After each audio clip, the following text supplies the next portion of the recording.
Yekaterinburqda vəhşicəsinə saxlanılan Azərbaycan-Ural İctimai Təşkilatının və Azərbaycan diasporunun rəhbəri Şahin Şıxlinski sərbəst buraxılıb.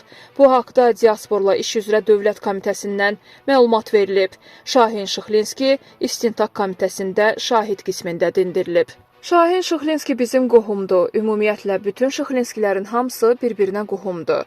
Təbii ki, Şahini yaxşı tanıyıram. O, keçmiş Sovet dövründə hərbi xidmətini Yekaterinburqda çəkib.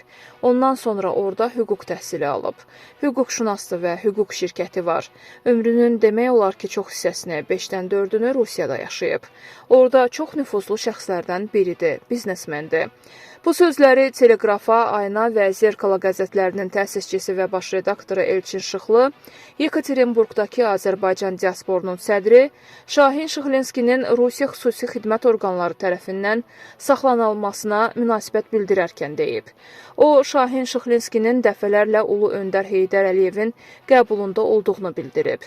Onun Yekaterinburq vilayətinin qubernatoru ilə gözəl əlaqələri var idi. Yəni, o olduğu bölgədə tanınmış nüfuzlu adamdır.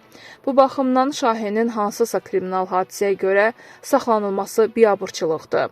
İyunun 27-sində Yekaterinburqda həbs edilən bir neçə soydaşımızın hüquqlarını məhkəmədə Şahin və oğlu Mütvali Şıxlinski qoruyub. Onların bəzisinin həbsdən azad edilməsinə nail olublar.